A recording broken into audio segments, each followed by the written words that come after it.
bro, apa pendapat lo tentang feminisme? Tentang pergerakan para perempuan yang memperjuangkan hak-haknya biar setara sama laki-laki. Gua jawab berdasarkan yang gua lihat di masyarakat ya bro. Gua setuju, kalau ada banyak hak perempuan yang harus lebih diperhatikan lagi, terutama yang hubungannya sama keadilan dan keselamatan.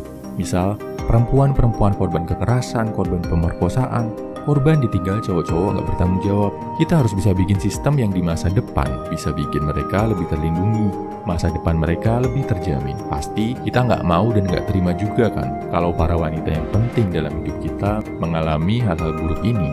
Gua setuju kalau kita harus bisa bikin sistem di mana wanita lebih punya hak menentukan masa depannya. Misal, ada cewek muda 16 tahun yang masih pengen belajar, pengen berkarir, tapi dipaksa nikah muda sama keluarganya. Alasannya, maharnya gede, malah dipakai sama keluarganya.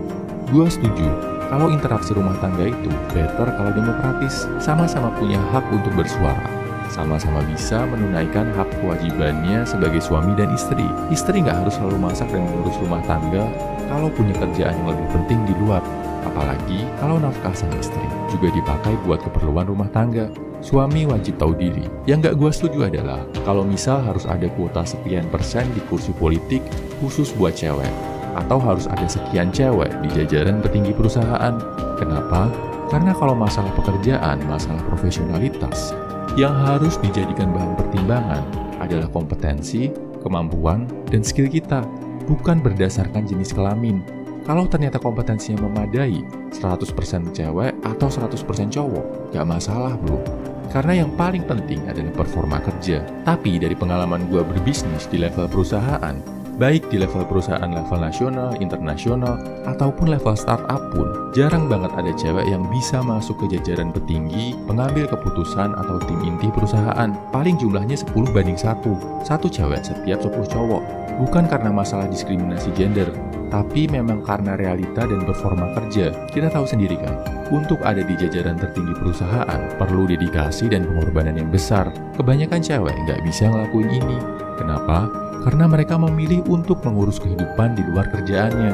Lebih banyak yang milih pulang mengurus anak atau nongkrong sama circle-nya daripada stay di kantor sehari 12-14 jam mendedikasikan waktunya untuk kerjaan. Banyak juga yang karena nikah, hamil, akhirnya memutuskan untuk resign, gak melanjutkan karir, lebih memilih untuk ambil uang tunjangan. Belum lagi kalau kita ngomongin stabilitas emosi, ketahanan fisik dan mental, kemampuan bekerja di bawah tekanan, dan kemampuan mengambil keputusan dengan logis, yang ternyata di lapangannya lebih banyak cowok yang kompeten daripada cewek. Jadi, kalau tentang profesionalisme kerja, gue lebih setuju kalau ini murni ditinjau dari kompetensi, bukan dari jenis kelamin. Oh ya, satu lagi, pergerakan feminisme yang niatnya memperjuangkan kesetaraan wanita, kalau dilakukan dengan tulus dan benar, akan bikin hidup makin harmonis, bikin cewek makin sayang sama cowok, dan sebaliknya, cewek dan cowok justru jadi saling respect, saling melindungi. Bukannya justru jadi bikin cewek benci sama cowok, merendahkan cowok, atau bahkan menghasut wanita-wanita di dunia ini untuk menganggap pria sebagai musuh. Feminisme bisa jadi senjata bahaya yang merusak peradaban kalau dasarnya kebencian dan keserakahan. Tapi kalau dasarnya keadilan dan kebenaran, pergerakan ini punya potensi bikin dunia bergerak jadi lebih harmonis. Apa pendapat lo tentang feminisme bro? Share di kolom komentar ya. Semangat!